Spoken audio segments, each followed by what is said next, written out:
recursion as well. Um, so recursion is something that's like kind of tricky and definitely takes a bit of time for someone to like see it first and then ingest it before you're able to kind of use it really effectively. We do two sessions on recursion, one in the morning, one in the afternoon. I would say that you will definitely see at least one recursion related problem on the interview, but it will probably be at the difficulty level of what we talked about this morning. The one this afternoon is kind of more for educational purposes, and so if that part is something that you're getting hung up on or maybe a bit too complex at this point, don't freak out too much because I think for the purposes of the interview at least, they want to know, are you familiar with recursion? Do you understand how it works? How it works at a very kind of like simple level, and not at the more complex level of this afternoon's lecture. Okay, so recursion. Recursion, most like normally if you Google what is recursion or you look at kind of any basic explanation of it, someone will write recursion is a function that calls itself, which is sorry, which is definitely correct, but it's also a little bit of an oversimplification. Um, Recursion most often is something that is an alternative to a loop, like a for loop or a while loop. Um, and while everything that can be solved with a for loop can be solved with recursion, the converse that may not hold true, which is to say that there are certain problems that can only be solved with recursion that you can't solve with a for loop. And so those class of problems are the ones we're going to talk about this afternoon. For this morning session, when you look at these problems, you might think, well, geez, I could do this really quickly with a for loop. And the answer is yes, you can. And the point of this lesson is not to get the problems done, but really for you to kind of understand recursion and how it works.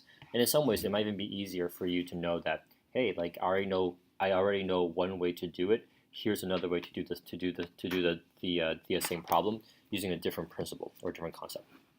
The reason why people use recursion in most often cases is because um, really recursion can be thought of as a bit tricky and a bit dangerous in some ways, even to more experienced programmers.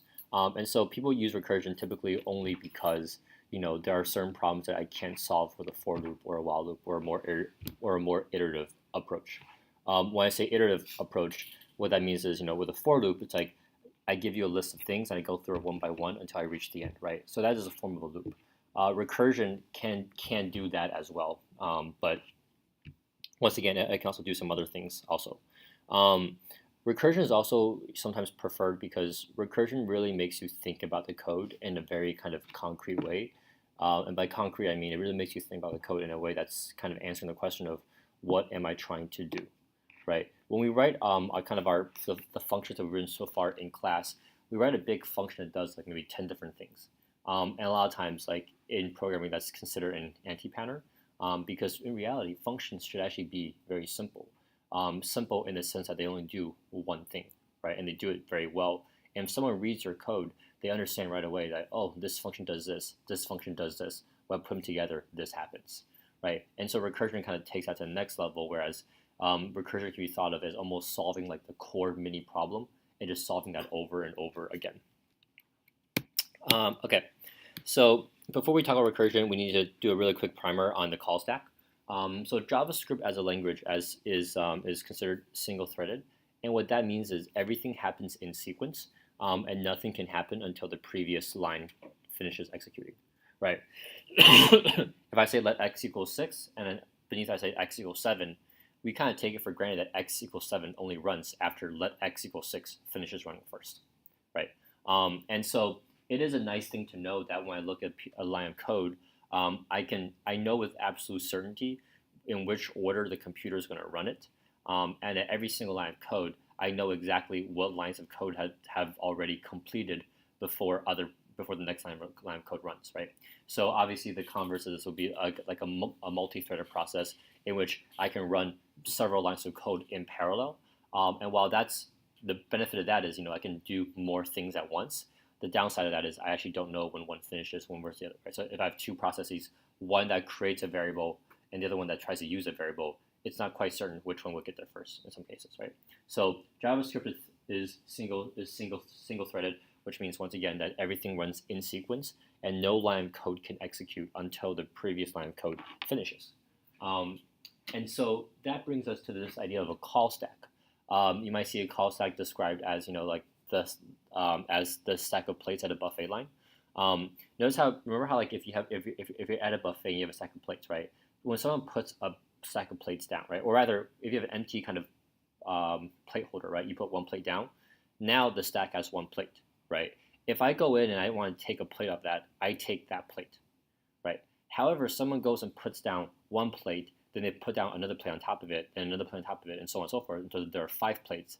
If I want to take a plate, I end up taking the last plate that was put on there, right? The plate at the very top. It's also the most recent plate. So what we call that is called LIFO, last in, first out. And it's kind of how computer programs work too, which is that to a computer will always execute whatever program is the most recent thing that was added onto it. And so when people say the call stack is more like the stack of plates, it just means the call stack is a way for a computer to keep track of what it's working on, and it's working on more than one thing in what order it needs to go. And so once again, to a computer, there is no sense of ambiguity. A computer at all times knows exactly what it's going to work on now and what it's going to work on next, all the way until the very end in which it finishes every task it's been assigned. So if I have this setup here, where I have a function called first and I have a function called second, and I call first and then I call second, how that works on our call stack here on the bottom right hand corner would be when we first call first, the computer says, okay, great, on line 13 we're executing first, right? We cannot get to line 14 until we finish running line 13, right? This is like the nature of the single thread concept, right? Line 13 has to finish before we do anything to line 14. And so let's try to finish line 13 first. What does line 13 ask us to do? Line 13 asks us to run the first function between lines 5 through 7, which console logs out I am first. And when it does that, it console logs out I am first, and then we reach the closing curly brace of this function, which means after we console log out I am first, I am now done with the first function. At that point, because I'm done with line 13, this is taken off the call stack, as in I had a job to do and I did it. And I'm now ready to accept, as a computer, I'm ready to accept the next command you give me. The next command I give you is once we finish line 13, then we move on to line 14, right? And we go to second. We say, great, now let's execute second. I print out I am second, and then I'm done with that function, and I'm also done with line 14 as well. At that point, I'm done with all the code on the page. So as a computer, I can say, hey, I finished running this code. Right, so this is how a computer has been running every single line of code that you've ever written, right? It's in very strict chronological order, and it will not move on to the next thing until the thing before it has finished. However, you might be wondering, so then when does a call stack ever build up if the computer just kind of goes through it line by line and does one thing at a time? Well, so in this case, let's take a look at this example now, right? I still have my function called first and my function called second. Second has not changed, it still logs out I am second, except now when I see how to run my first function, it seems that part of the process of running this first function is to run this second function, right? Notice how second is being invoked here, which means that, hey, I'm actually running second. So on line 11, when I get to line 11, which is the first time on this page I'm actually running code, so to speak, when I run first, the first thing I'll do is it will jump to line 1, it'll take me to line 2, and console log out, I am first. Then it will take me to line 3. And notice how here now, this second function is placed on top of the first function. And the reason for this is very clear, right? These two are not running kind of in sequence, so to speak. First cannot finish running until second finishes running, right? The goal of the first function is to reach the end of the function. Well, if I have to, my goal is to get to line 5 here, it means I need to do everything between lines 2 through 4, right? And that means I need to finish line 3, and I can't finish line 3 unless my second function runs. And so in terms of the call stack, the first function is still here. The computer is not saying I'm done with first now. The computer is saying is, hey, in order to run first, I need to run this second function. And by putting this second function on top of this call stack, notice how the computer now is saying my priority is what? My priority is the second function, right? My priority is to finish running the second function first. So it does. It runs the second function, which console logs out I am second, and at that point, it's done with the second function. It takes it off the call stack. Okay? The computer says, okay, great, I finished the second function. I can take it off my call stack. So what was I working on before? Let me go back to my to-do list and see where I was at. I was at my first function. At this point, it doesn't go back to the beginning of the first function because once again, it stopped at line 3, right? It said, hey, I need to run second to finish first. Now that I finished running second, I can move on to where I had left off in my first function. And so at this point, when it goes to first, it's not picking up at line 2, it's picking up at line 4 now because it took a detour to finish line 3. And so console logs out first is finished. At this point, the first function is also done. And so I can take first off my call stack and my entire page is done as well. Make sense? Cool. All right. So let's take a look at something that we're comfortable with, and then let's think about how we would do it with recursion, right? So if I had to write a function for you that counts down from I give you a number and it counts down from a number down to 1. Well, one thing we could easily do that with is a for loop, right? If I give you a number, all you gotta do is say for let. And by the way, this is something that I've seen quite a bit with the workshop problems here. When you have a function and the function says, hey, that takes in this parameter and this parameter and this parameter, when you look at the test specs, you should look at the test specs to understand how the code works, not what the inputs are going to be explicitly, right? Because the entire point of a function is I can give you whatever input I want, and your function should be able to handle it, right? So it's almost like so when you do these problems and you're finding yourself like writing some random string that you saw in the test, it probably defeats the purpose of it because it's almost like saying like you're trying to take an addition test. You look at the test and you're like, oh, the answer to number question 3 is 5. Therefore, no matter what, I will always put 5 down, right? If someone changes the test, now your answer is incorrect, right? So when we write the function, it's not necessarily to get the right hard-coded answer based on the test. It's to have your function do the right thing, no matter what the input is. Okay. So here I have a function that takes in a num. I don't know what num is, and to be quite honest, I don't really care, right? Because my function is designed in a way that I can take in, as long as you give it a number, it will figure it out, right? So if I give it a number, I said let I equals num, which is I start at whatever number you give me. I say while I is greater than or equal to 1, I'm going to console log out I, and I'm going to decrement I by 1 over and over again.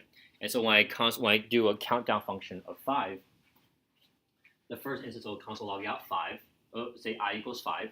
Is 5 greater than or equal to 1? The answer is yes. So I go down here and I console log out 5, and then I jump back here to say, great, let's decrease 5 by 1, which is now 4. Is 4 greater than or equal to 1? Yes, it is. Let's console log it out, and so on and so forth, all the way until I get to 1. When I get to 1, it will say, is 1 greater than or equal to 1? The answer is yes. So I console log out 1. Then I'll decrement 1 by 1, so I is now 0. And I say, is 0 greater than or equal to 1? And the answer is no. So at that point, my for loop is finished, right? And so my printout is still going to be 5, 4, 3, 2, 1. Okay? Yeah. Question. So when you evaluate the I, if it's I greater than I, so the program I is greater than or equal to 1. Yeah, the program jumps to the console log and then comes back to the I minus 1, or does it run it and then? Yeah. So okay. So let's just do a quick primer here on how for loops work. Because I feel like when we do a for loop, like I've seen a few groups do for loops, and I think there's still a bit of confusion over how the iteration process is actually working. I think it's easy to think like, oh, I go through a list of things, right? But not kind of be really critical in thinking about how it's actually doing the behind the scenes. So in a for loop, there's several parts, right? So I'm sure Sam printed this, but the first part we have is the initializer, and in this case, this is just let I equals num. Okay. The initializer is the first third of the statement in this form. It's all the text before the first semicolon. And when we do initializer, all we're doing is let I equals num, right? Or we can make that whatever we want it to be, quite honestly. It doesn't matter, right? It doesn't have to be I equals num. It could be let my variable equal something else. It can equal a string. It can equal an array. It can equal anything, right? The next step the next step in the process is, I'll call it like the check, right? And the check is I is greater than or equal to 1.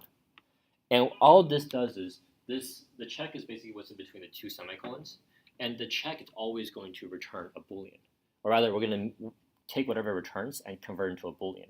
And so a Boolean only has two possible values, which is true or false, right? If it's true, it means we go to the next step. If it's false, it means our for loop is over and we're done. All right. So assuming the test is true, if check is true, then we do our code block. And the code block is everything between these two curly braces that define the for loop. Okay. And by the way, writing a for loop, like if you're not comfortable writing it from scratch, like just write it from scratch over and over and over again until you get to it, because once again, this is something that you have to know for the interview. Like if you're not comfortable writing a for loop from scratch, you just need to be, right? It's a very, very basic concept that you kind of have to be very familiar with. If the check is true, then I'll execute the code block. And then lastly, I'll call this the incrementer. Actually, I'll call it change. In this case, the change here is I++, or sorry, I minus minus, right? And then what's going to happen here is we're actually just going to run this set of three things over and over and over again, right? Until at some point the check becomes false. And once the check becomes false, our loop is over. Okay, so it might be cool to say, oh, great, well, I'm just creating a variable, I'm going through it, right? If I'm looping over an array with a for loop, I am never, ever touching the element. I am only ever touching the index. And the index is just a number, right? The way, if, let's say, I had an array called ARR equal, 1, 2, 3, right? If I was to say, let I equal 0, I is less than or equal to, I is less than ARR dot length, and and then this is I++, and I console log out I. At no point in this for loop am I ever accessing any of the elements of ARR, right? All I'm really doing is creating a number, stored in a variable called I, and I'm just going through it, adding it by 1, right? I is the index. I is a number. I is not the element. And I've seen so many groups when they use a for loop, they kind of confuse this I for the element. Yes? So if you're going through an object and you want to go through your name key pairs using a for loop, would it be like if array was an object instead of an array dot object name? Sorry, can you say it one more time? If on line 3, okay, you had object, it was an object, not an array, and you okay, put array dot name because you knew name was like a key value pair indicator in the object, would that go through? Okay, so let's say like obj equals name, and we'll call it David. Okay. Yeah. And so you're saying on line 3, I change this to what now? To obj.david, but dot name. Obj.name. Yeah. Okay. Would that be cycling through just the name section? Like if you were to, you know what I'm saying? Okay, so let's actually like literally examine this code, right? So let's do this process. Initializer, let I equal 0, right? That's our first line. So I is not 0. Okay. The next thing we do is we check. I is less than obj.name. What is obj.name? It's a key. It's not a number. It's not a number, it's a string. This has to evaluate to something. So what is it? A string. It's a string. What's the string? The name section. What does this evaluate to? Right? Like think Oh, about it if you're a computer, right? You can't describe something to a computer. You have to give a computer an actual value, right? So my question is, to a computer, this has to become a value at some point. What's that value? David. Okay. Yeah. See, so this is why. Okay. So is 0 less than David? No. It's Add a number. Well, before we talk about whether or not the answer is yes or no, what does that even mean? You're comparing a number to a string, and you're doing less than. What does that actually mean? Right, like when you get to that point, like when you look at the code and you see that equality, it should tell you that you've kind of done something wrong by that point. It doesn't matter what this becomes, right? It's like, and you are going to get back a true or false value, right? Don't get me wrong, the computer is not going to be smart to say, well, that looks kind of improper. It'll say, well, you want to compare that, your answer is going to be false, right? But as a human, you need to look at it and say, like, okay, why am I comparing 0 to a string? Why am I comparing 0 to David? That makes no sense. Right? And because you know that I is 0, at some point before you even get to this point, you stop and think, okay, what am I actually trying to do here? Right. So I still come back to that. So what are you trying to do here? What are you trying to compare? You're trying to filter through all of the name elements in your object. So okay, so I am trying to filter. So here's where like language becomes really important, right? I am trying to filter through all the name elements in my object. Objects don't have elements. Arrays have elements. Objects have key value pairs. So what am I trying to filter through in my object? The key name. The key name. So you want to go through all the keys That have name. that have name. Yeah. So an object can have as many key value pairs as you want, but there can only be one key. Sorry, every key has to be distinct. As in, you will ever only have one name key in your object. Right? So like you wouldn't import an Excel spreadsheet that had 75 people's information, name, address, telephone number. No, I think the problems that you're thinking of that we had like multiple objects, like nested objects. I don't know if that's what you call it when they're objects. So this is not valid JavaScript. Okay. You cannot have an object with the same key more than once. Or either you can try. What JavaScript's going to do is JavaScript's going to read this and it'll just take the last one. Okay. Every time it goes through this, it will create name equals David. Great. Oh, let me override that with name equals Tom. Okay. So there's not going to be any instance in which you're iterating over multiple keys with the same name in JavaScript. Okay. If you were trying to import an Excel sheet of 75 names, what you probably want to do then is make the name the key. So you have, let's say David as a key. And then what do you want to know about David? What do you want to know about Tom? Well, you have their name. That's the key.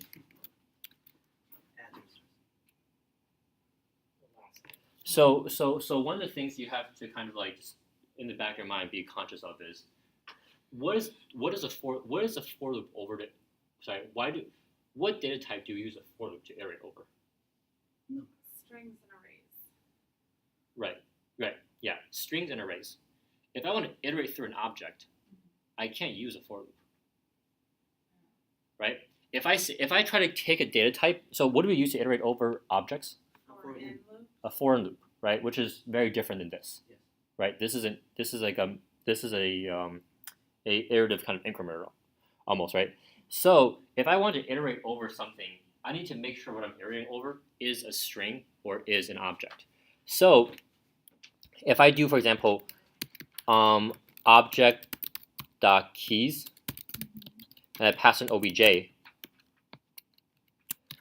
what this will give me will be all the keys in an array format. And when I have that, I am able to iterate through it. Right? One of the things that's giving me pause about your question, and I think it kind of speaks this idea that we just want to be really, really clear we're looking at all times. This is never going to work, right? Why? Because our incrementer is a what? It's a number. And what is this? Well, in this case, this will be an array, right? But how can we ever compare a number to an array? Right? So when we do this, we have to make sure that both sides of the equations are the same thing. It's a comparable thing, right? And so when we do this, it's always dot length, right? Or something that converts this right-hand side to a number. Always, right? Because, and this is kind of going back to the time now, my fear is when someone like uses a for loop like this, in their mind they're thinking, oh great, I'm iterating through this array, therefore every instance of I must be the element. Right? And it's not true because we very clearly made I a number. And until we make them different, I will always be a number. Right? So if you're having trouble kind of using a for loop to this purpose, like take a step back and literally write line by line at each iteration what your things are. Right? Don't just try to mentally gloss over and be like, well, I'm iterating through the array, so I have access to each element. Because that doesn't really help you. Right? It doesn't help you understand kind of what you're actually doing behind the scenes. Okay? So once again, this is kind of how the let me share this quick. So this is how the for loop works, and more importantly, notice how nothing I've said here in these steps really kind of makes it's none of these are kind of mathematical processes, if you will, right? This means that I can use a for loop for anything I want. So what I could say is let's see, for let I'll call it a variable called David. I'll set it equal to I'll initiate it to an empty object, and I'll say Tom in David, and then here I'll actually I'll do Tom.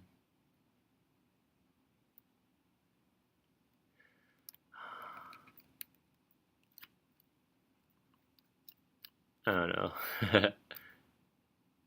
Wait, sorry, just going back to Yep. the previous question, object.keys would work if you had .length.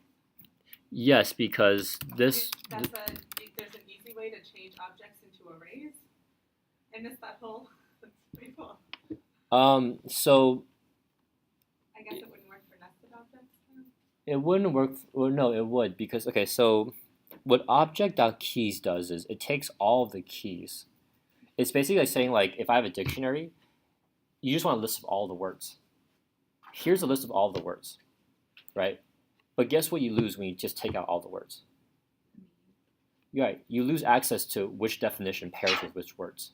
So object.keys doesn't turn the object into, because by definition, a dictionary is to say here's a key and here's a value. If I isolate just the keys, it's fine if I wanted to look at just the keys, but I now lose access to the value for each one of those keys. So it's definitely not like a conversion of an object into an array, and in fact you can't convert an object into an array. Otherwise, we would just use arrays for everything. Okay, and then yeah. So here I'll just have like something like let x equals 0. David. Sorry, this may seem a bit fraught right now, but give me 1 second here.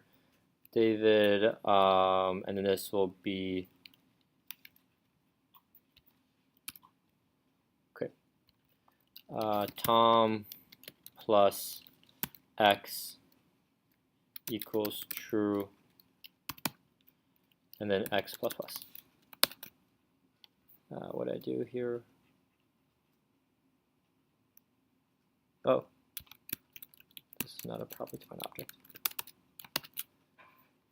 Okay, cool. And then here,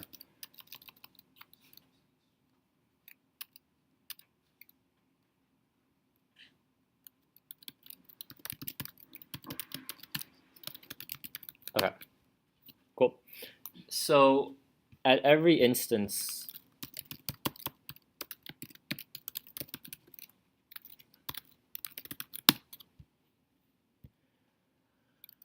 oh boy. Don't you have to make an object? Did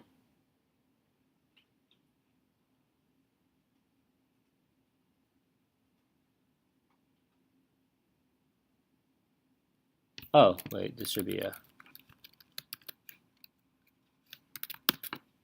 great. Okay, that's what it was. Okay, so this is a bit of a contrived example here. What I really want to show you is that my initializer is David as a variable as an object. My check to say, hey, whether or not this key called Tom6 is not in David. And then lastly, my incrementer does nothing. It's just a restatement of my variable, right? Like in an ideal world, like this, you will look at this and this will make perfect sense to you because you kind of realize that, hey, when I use a for loop, it's not just numbers, right? It happens that we use numbers in most cases, but it doesn't have to be numbers, right? And in fact, it doesn't even have to be anything that it doesn't even have to be elements of an array or elements of a string, right? Traditionally, we use for loops for strings and arrays, but if you really understand how a for loop works, you'll realize that there's nothing that ties that to an array or to a string. So in this case, what this code is doing is initially I'm creating this variable called David, and it's an empty object, Okay, my check is to see whether or not this key called Tom6 is not in David. So as long as Tom6 does not exist in David, I keep going my loop, right? I run through my code block, in which case I console log out the object, and then I add a key to David called Tom plus whatever number this is up here, and then I increment that number. And then lastly, and then after I'm done running the code block, I just restate David. It does nothing. Right? I just kind of restates it again. And so as I'm cycling through this part here, every time I'm doing it, I'm just checking, hey, is this key in David? No, run this code. Is this key in David? No, run this code, run this code, run this code. And eventually, I will add X will be 6, and I will add Tom6 to David, in which case this loop's going to stop at that point. Right? So once again, a really kind of janky example, but like when you do your for loops, like this is a level of comfort that ideally, I would want you to have with it, where you kind of understand exactly what's happening line by line. Does this make sense, everyone? Why did you set it equal to true? I can- David, Tom plus X. I can set it equal to anything. I can set it to false as well, and that's still going to work because guess what? You just need a key, right? I just need the key to exist. So that it doesn't matter what you can do A, B, whatever you can put.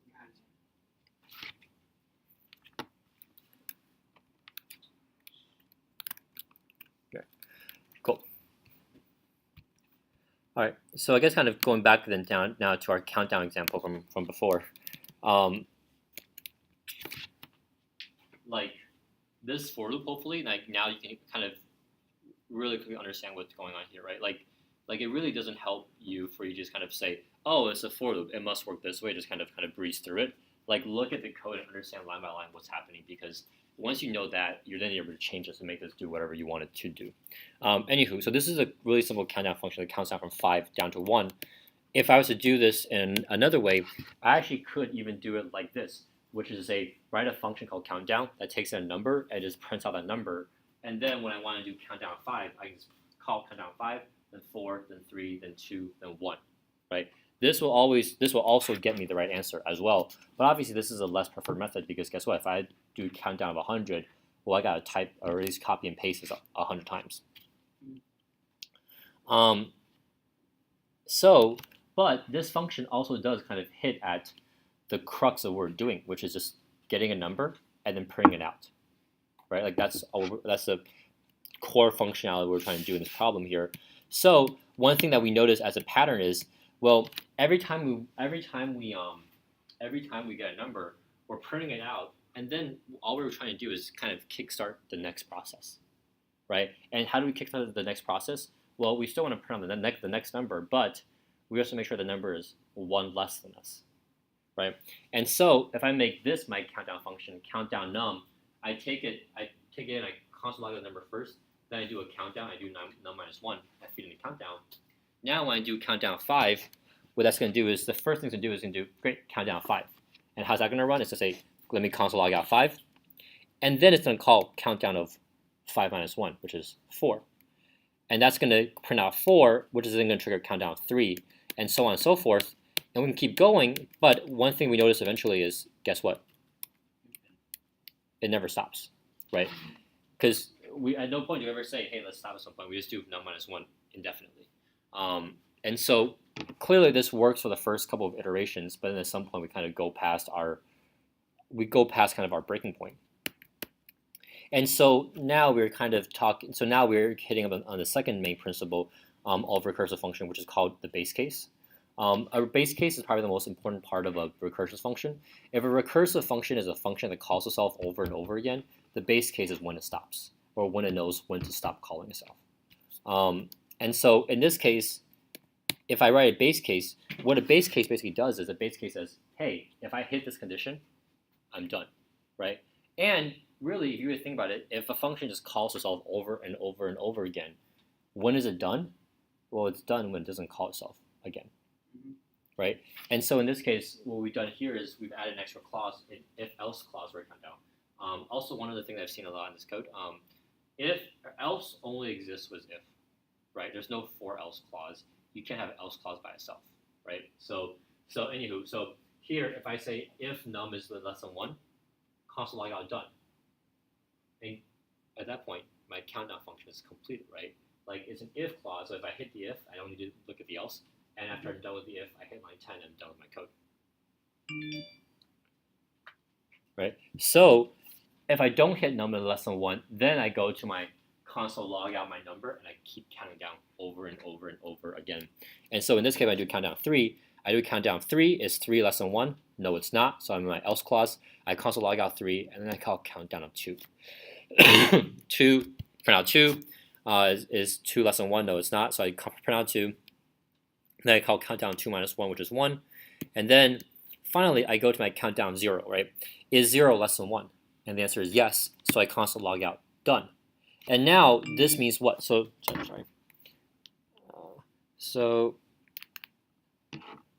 now if I look at this now, what's happening here is once I hit done, it means my countdown 0 function is what? It's on top of the stack, but once I print out done, Broken the loop. We're out of the loop. right, we're done. We don't need any more of that else statement, right? It's done. Because the if statement is true, so the function stops. Right, it means we're done with the countdown 0 function. There's nothing else to do, right? I go through it, line 3, oh, it's true. Great, line 4, line 5, great. I skip line 7 through 10 because it's part of the else. And then I hit line 11 and I'm like, great, there's nothing else to do for countdown 0. I'm complete that function, right? So I just get rid, I take that off my call stack. And that takes me back to where I left off with countdown 1. And where did I leave off with countdown 1?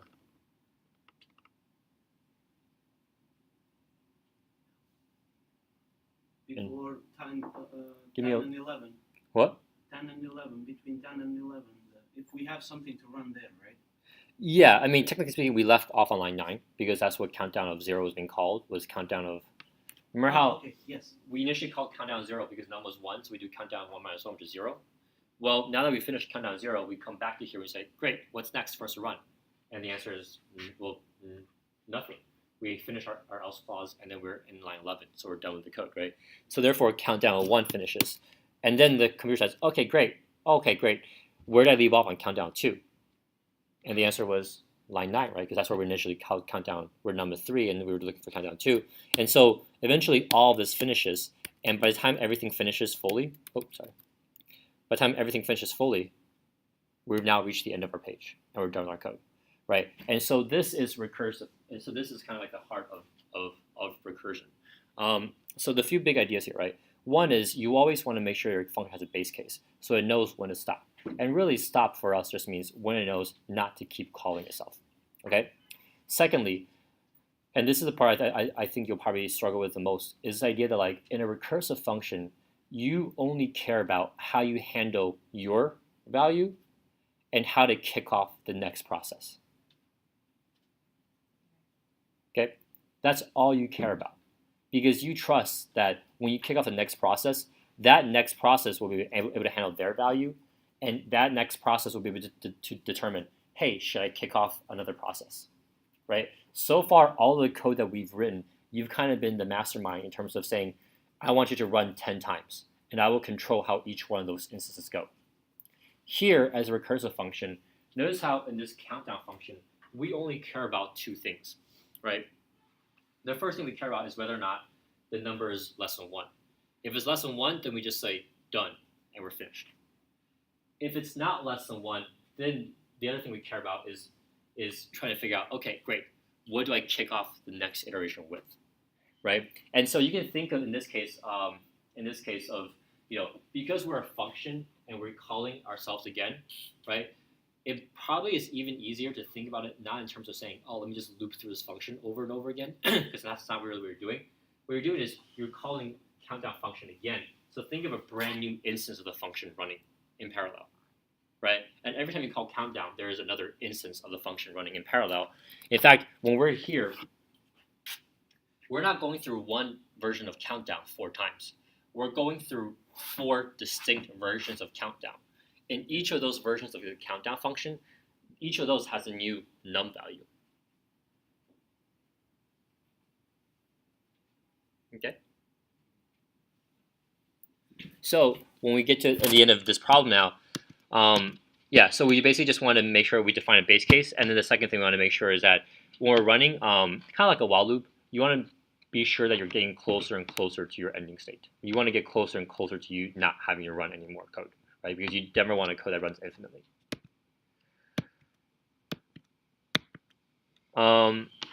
Returning then becomes another kind of tricky thing if you think about kind of the way we're doing right now. So far we've been console logging, so there's nothing that kind of links one instance, one run to another, except for us to acknowledge that, hey, we're done. But when you return things, returning also kind of ties together things between multiple runs. So one of the best ways to see this is through doing a factorial problem. Okay, so in this case, a factorial is just basically if I give you a number, the factorial of that number is that number multiplied by every number between it and 1, right? So 5 factorial is just 5 times 4 times 3 times 2 times 1, and so on and so forth. So if I was to ask you to do this problem, you know, to do this problem with recursion, right? So yes, I understand there's an easy way to do this with a for loop, but if we want to do it with recursion, the first thing we always want to do is define our base case. Try to figure out, okay, at what point in this code do we stop, right? And really, when we look at the sample code, or think about how factorial works, and so this is a little bit of math knowledge, but like it's not anything that you know that is like extremely counterintuitive. Basically, it's like if I have 3 factorial, I want to keep multiplying, right? If I have 4, I want to keep multiplying by 3. If I have 5, I want to keep multiplying by 4. When do I not want to keep multiplying? And really, the answer is when I hit 1 or 0. Right? Because when I hit 1, it's just, well, there's 1. I'm not going to multiply it by 0, right? Or, and this is kind of the math part of it, when I hit 0, the factorial 0 is also just 1. So this just means when I start writing this function, the first thing I want to acknowledge is, hey, when I hit my when I hit num equals 0 or num equals 1, I'm going to return a 1, right? And right now, this is just a function. There's no recursion going on here, right? Because I never call myself ever again. I'm just acknowledging that, hey, if I'm a function that gives you the factorial value, if you give me a 0, I'm gonna give you back a 1. If you give me a 1, I'm also gonna give you back a 1. That's it. Okay. Wait a second. Yep. Why don't we just? Oh, okay. We haven't finished yet, but I guess my question is, one follows the same pattern as all of the other ones. So why can't we just like put 0 as our base case? Because one does actually follow the pattern of 2 and 3 and 4 and so on. It does, except it's so from a if you look at the output, it does. But I think like with factorial, like there is a math principle for why 0 factorial is 1, and why when you do a factorial, you're calculating it from the number to 1 and not to 0. Otherwise it would lose all meaning, right? And if you multiply by 0. Right. So if you think about like that distinction, basically in this case, I guess don't get too hung on this part because this is kind of like the math part of it, which is to say that like when I have a function that is going to take any number, I need to be adequately prepared to take in 0, and I can't just change the math behind it to say I understand that, and I understand the math behind it, but I guess my question is, why can't the base case just be 0 because 1 follows the same pattern as all the other numbers? So what you're saying is, here is what if 1 multiply? Well, so 1 is 1 multiplied by what? On line 6 there. By 1. 1 is multiplied, like if you wanted to, but or not. It doesn't really matter. If you look at the like how we do the pattern of everything else, right? Like 2 is 2 multiplied by 2 minus 1. 3 is multiplied 3 multiplied by 3 minus 1 minus 2, right? So if I was to do it for 1, it'd be 1 multiplied by 1 minus 1, which is 0. Wait a second. But no, because here you have 2 times. Look, you have 2 times 1, so you start off with 2, right? Mm-hmm. So there you would just do 1. Like, do you see how they each have fewer than they did before? So first you have 5 elements multiplied by each other, and then you have 4, and then you have 3, then you have 2, then you can just have 1, and that's the number itself, right? It's n. Sorry, go ahead. Yeah, keep talking. If I could interject, the Sure. technical definition of factorial is the number of ways that numbers can be arranged. Right. So 0 can only be arranged one way, but 1 can also be arranged one way. So Yeah, that's right. But one, yeah, I understand that. I understand what you're saying. You're saying it's 1C1. I get that. Okay, so just take away this real quick so we can all see it. Okay. So you're saying why can't we have a base case of like That would just be 1 inside of right? Okay, so walk me through. This would be 1 multiplied by what? No, it would just be 1. Look, you've got 5 elements in the first, then you have 4, then you have 3, then you have 2. I was just wondering if as an alternative we could just stop at 0 instead of making 0. Well, if we just make that 1 like that, you mean? Yeah. But isn't that what we're doing? Yeah, I was just wondering why you had to consider that case rather than just making your base case 0. But never mind, I didn't mean to take us off. like if num is So less you're than 1 saying return, You less didn't than or have equal to to do the or 1? statement. You could Yeah, just- that was my question. So I think what you're asking makes sense is if we also multiply, like, basically it's kind of like that, right? You want to add an extra 0 factorial term to the end of everything. No, that sounds worse. Never mind. Well, because I mean, like, if you say like, well, why can't we just make 1 the 1? Like, that's what we're doing, right? We're saying if I give you 1, I return back 1 to you. Okay. There's no more processes to run, right? Like, Okay. this is a calculation, right? 2 multiplied by 1. Okay. This is just 1. Okay. There's no process there. Okay. And so if we talk about our base case getting closer here, one of the things that we're kind of noticing is for 0 and 1, like the hard code about it, it's just the answer is just 1, right? Like there is no like calculations for us to do. We just kind of take it as gospel that's what the number is. For every other number, then we see 2 and we multiply by, well, for 3 it's 3 times 2 times 1, right? Well, 2 times 1 is just the factorial of 2, right? And in fact, for 4, it's 4 multiplied by 3 times 2 times 1. Well, 3 times 2 times 1 is just a factorial of 3. And so at every juncture, what we're seeing now is the factorial of any number, it's just that number multiplied by the factorial of 1 less than it. And so if that's the case, then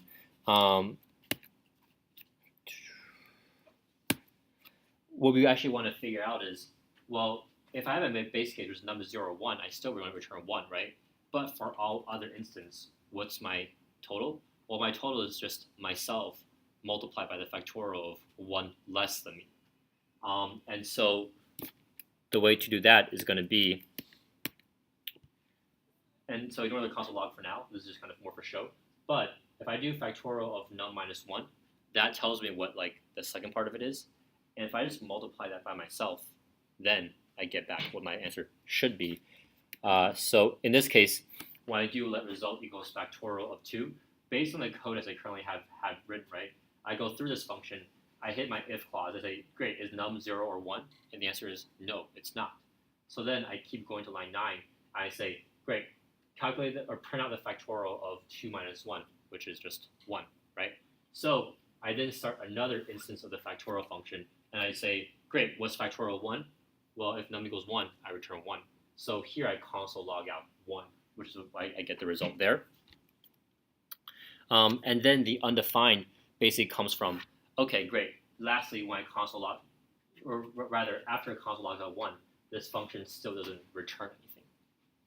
Yeah. Knows that? Yeah. So it's going to get undefined, so that's where the undefined comes from, is from line 3, the result we capture. So factorial of 2 is going to return undefined, and that's going to be captured in a result. So when we console log our result, we get back undefined. But I guess like the way that we want to solve this problem, I'll just kind of fast forward through this, is here, which is to say that, okay, if I have a factorial function, right, if I give you a 0 or a 1, I just need to, like, if you put yourself in the perspective from the recursive function, actually my job is super simple, right? If you give me a 0 or a 1, I tell you the answer is 1. If you give me any other number, I'll say the answer is myself multiplied by the factorial of 1 minus myself. How do I calculate what the factorial of 1 minus myself is? Well, I'll just call the factorial function and have that guy figure it out. Once that guy figures out and gives me back my answer, I'll tell you what my answer is going to be, right? And so here we step through this, right? If num is 0 or 1, we return 1. Otherwise, we say result is equal to num, myself, multiplied by the factorial of myself minus 1. And then once this figures out, I'll get back what result is, and I'll give you back the result. And so in this case, when I do factorial of 2, the first run through, it will say is 2 equals 0 or 1. No, it's not. Great, so let's do the line 8. Let result equals 2 multiplied by the factorial of 2 minus 1, which is just 1. Okay, well, let's call factorial of, let's do another instance of the factorial function, right? Except this time the input's going to be 1. So what's num? Num is 1. Is num equal to 1? Yes, it is. I return 1. Remember, return kills the rest of the function, right? Once you hit a return, you don't need to do anything else in your function. So factorial 1 is going to return 1, so this becomes 1, and then we're done with calculating factorial 1. So then we can just go say, great, what's the result equal to? Result is equal to 2 times 1, and we get back, and return becomes, and then the result becomes 2. So that's what we print out at the end there. For that example, would you have created like a mathematical something else, and then that would have been factorial, or is factorial like a set something in Java that once you type function factorial, it knows what to do? Factorial is a function that we defined right here. Yeah, like I get it's defined there, but like how does it know mathematically what to do? Because you're multiplying the result, you have the formula there, number factorial number minus 1. Right. So, but you know how you said before, like 4 times 3 times 2 times 1? Yep. How does it know how to do that? Like it's The return, so it's because of the call stack, I believe, because after he does all those calculations, after the call stack is clean, he's going to return that result. Okay. And everything is stored there. Okay, so Okay. so let's do factorial 5, and we'll step through it line by line here. Yeah, okay. So when I call factorial 5 there on line 11, right? I go through factorial 5. I go to line 3 and say, is it 0 or 1? And the answer is no, it's not, it's 5. So then I get to line 7. Line 7 says, oh, let's calculate 5 multiplied by the factorial of 4. Okay? So to your so then it's jump. So then the next question becomes, well, great. For me to move on past this part of the code, I need to figure out what factorial 4 is, right? I know what 5 is. I don't know what factorial 4 is yet. So I need to call factorial 4. And when I call factorial 4, I go through the same process. 4 is not 0 or 1. But when I hit line 7 for factorial 4, I get to this nugget here, which is saying, well, result is equal to 4 multiplied by factorial 3. Right. Okay? And so then I don't know what factorial 3 is, so I do the same thing, factorial 2. And then finally I go to 2, and it says 2 is equal to 2 multiplied by factorial 1. So the question now becomes, what's factorial 1?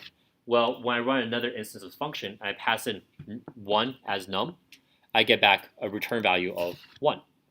Right? Very clean, right here on line 4. I return 1 when num is equal to 1. So then I work backwards. Yeah. Say, if factorial 1 is going to give me 1, what does this become here? Factorial of 0. 2 times 2. 2 times. I'm trying to figure out what factorial 1 is, and I told you in the previous line that factorial 1 is going to return a 1. So therefore, factorial 1 is just 1. Oh, okay, right. So it would be 2 times 1. Right. So factorial 2 becomes 2 times factorial 1, which is just 1, so factorial 2 becomes 2. So then, the reason why I needed to figure out what factorial 2 was because factorial 3 said, hey, I'm equal to 3 multiplied by factorial 2. So what's factorial 2? 2. It's 2, so I slot that in there, and now I say factorial 3 is equal to 6. And the reason why I needed to figure out factorial 3 was because factorial 4 needs to know what factorial 3 is, because it needs to multiply that by 4. And so I slot that in as a 6, and factorial 4 is now 24. And then lastly, when I go through this one more time, who called for factorial 4? Well, factorial 5 wanted to know what factorial 4 was, because it needed to multiply it by 5. And so I put in, I replaced the factorial 4 with 24, and I multiplied it by 5, and I get back 120. And that's my final answer. Can you repeat this one more time? Sorry, so, yeah. No, I just wanted to repeat the same process one more time. Just the last part when you do the Okay. Okay. So when I try to calculate what factorial of 5 is, the first part of it that goes into the variable is num is equal to 5, right? And when I step through this, and this is the kind of thing where, like, when you're looking through it on yourself, like, don't just like look at the code and be like, oh, like at a high level, let me just cherry pick out the parts I think that matter, right? Step through the function line by line, right? At every, like, read the code the way a computer would, because that's the only way that you're actually going to be able to truly, like, kind of understand what's going on, right? So when I call factorial 5, the computer's going to go to line 1. It'll say, great, num is now what? 5. Okay, I'm going to go to line 2, which is a comment. I go to line 3. If the number equals 0 or number equals 1, what does this condition hold true? No. So I skip lines 4 and 5. I go to line 6, which is a comment, and then I hit line 7, which is saying like that result equals num, which is 5, multiplied by factorial of 5 minus 1, which is 4. Okay? Remember, single-threaded. I cannot move onto line 8 until I finish line 7, and the only way I can finish line 7 is if I actually figure out what factorial of 4 is, and I can finish doing this math equation here. So then I call factorial 4. I do the same exact process. It's going to save me to line 7 once again. So this time, number is going to be 4, and I will say, great, I need to figure out what factorial of 4 minus 1 is, which is going to be 3. Yeah, Jeremy? So it doesn't know what factorial is until it gets down to 1. Is that right? It doesn't know what the return value of factorial is going to be. Right. Or rather, it it's doesn't know how to do 5 times 4 times 3 all the way until you get to 1. Right, and it shouldn't have to know how to do that though, right? Like the point of this function is designed so that it's like weird, so if I was to say, oh, factorial of 5 is just 5 times 4 times 3 times 2 times 1, then that's the iterative approach, right? I'm controlling every single step from the get-go, right? Recursion basically means I don't care, I don't know how the rest is going to work. I just know that I need to do what I need to do, and I need to kick off the next process. That's it. And my trust is that the next guy is going to figure out what to do properly and give me back the right answer. Sorry? So anyway, it works just as well if you just had 0. You actually wouldn't need that 4 at all. That was the only thing that was throwing me for a second, but Okay. I just ran it, and it makes sense that it would work because, like you said before, 0 factorial is 1. So. Yeah. And you're defining it there because that's a rule that the computer needs to know. So. Yeah. Yeah. Yeah. Okay. Okay. Sorry. Cool. And just for context, I accept this, but I'm a math teacher, so I get hung up sometimes. Right. So okay. So here we just kind of finish this off, right? Factorial of 3. It takes us through the same exact formulas. We get to num equals 3, and then 3 multiplied by factorial of 2, right? Because I still need to do what's 3 times 1, right? Notice how factorial of 3, or actually, factorial of 3, 4, and 5. They don't know what factorial of 2, 3, or 4 is. And they don't care how you calculate that, right? They just want to know, if I call you, I expect to get back an answer, right? Factorial of 5 does not know how factorial of 4 is computing the value. And the point here is that it doesn't care how to compute the value. It just knows that, hey, when I call you, you're going to give me back a number, and I'm going to use that number, right? So it's almost like if you think of like a chain of command, like kind of we're just pushing the responsibility on the next guy. But at each step, the next guy's job becomes a little bit easier and easier and easier and easier until we get to a point which the next guy just says, oh, just here's like the answer to my very, very, very small, minuscule part of the problem, right? So when we go down to the very end here, the last minuscule part of the problem is we say, hey, the next guy can tell me what factorial 1 is. And the guy just says, oh, yeah, it's just 1. And I'm done, right? So factorial 2 doesn't care how factorial figured out what factorial 1 is. It just wants to know what's the answer. And if the answer is 1, then I say, great, factorial 2 can now go to its manager or its boss and say, great, what you asked me for? The answer is 2. And that boss doesn't really care how factorial 2 got the answer. It just cared that it got an answer. And that manager will then use it and say, great, it's 2, so it's 3 times 2 is 6. And it tells its manager, or whoever called it, which in this case is factorial 4, saying, hey, factorial 3, the thing you asked me to figure out, it's 6. Right? And so then we just kind of pass the chain of command back all the way to the very top until we get to factorial 5, in which case we get back to the 120.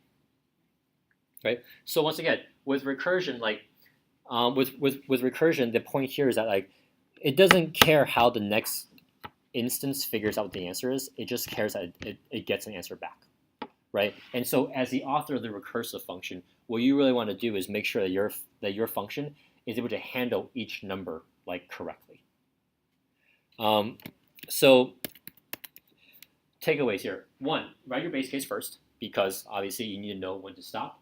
And we test it with simple inputs, right? In this case, for a factorial, like factorial of 1,000 isn't that much different from factorial of 5,000, assuming all the numbers were correct, right?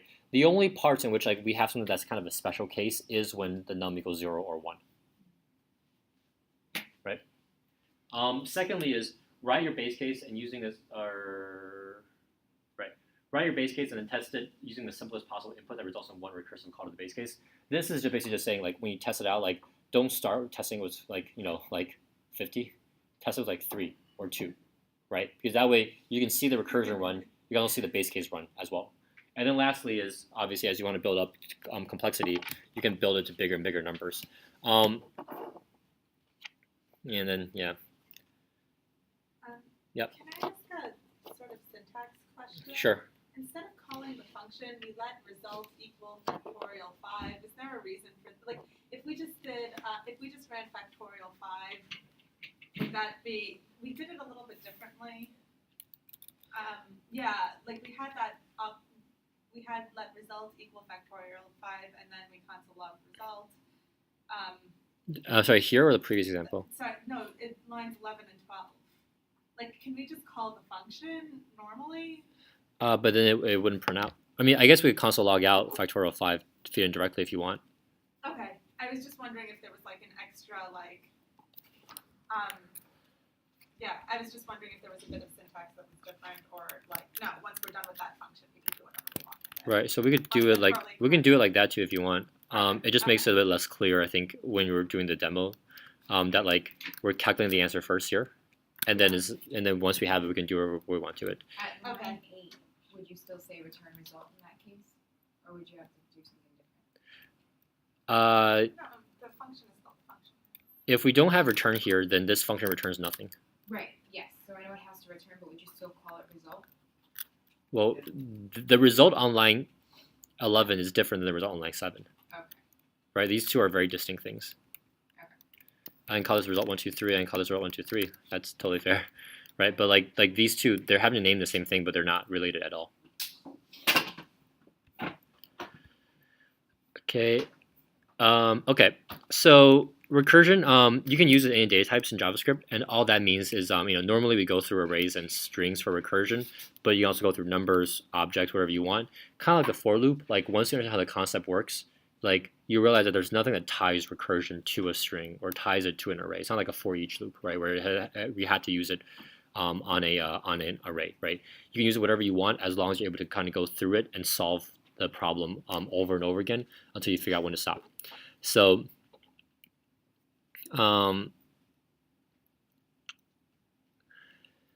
yeah, so normally when you're iterating through an array or a string, you want to figure out like when to stop, and usually you stop when you reach like the last element, kind of like how a for loop also works. So you'll get to practice with that in some of the workshop problems today. And then lastly is the note that like everything we talked about this morning session, everything we talked about can be done with everything we've talked about can be done with a for loop, but in the afternoon session we'll see problems that we cannot do with a for loop, but we can only do with recursion. One other thing that I'll also say with this problem is don't use global variables. So the point of recursion is not that you have like a master variable on the outside of the recursive function, and then in your recursive function you just edit that variable. So for example, here's the way that we don't want to do a recursion problem.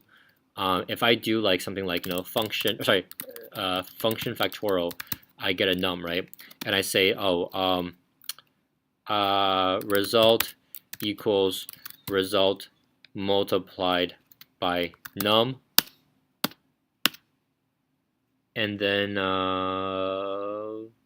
and then result equals result multiplied by factorial num minus 1, and I do something like let result equals 1. Like, I don't know if actually this works or not, but the point of this here is that you don't want to have a function and then have a variable that exists outside the function, and all you're doing is editing this variable. This is basically a for loop, right? And so this is not what recursion is trying to do. Recursion is self-contained, which means that everything you do in the function, it needs to stay only within the function, or it should stay only within the function. Okay, so when I walk around and I see that and I bring this up, this is kind of what I'm talking about, is that like you don't want to be editing, you don't want to have every function be editing a variable that exists outside of the function.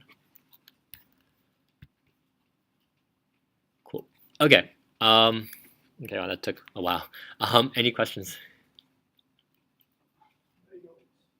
What? Bagels? Yeah. I'll get the pairs out and then I'll set up the bagel stuff. And then we'll work on this till 1 o'clock. Yeah. Cool.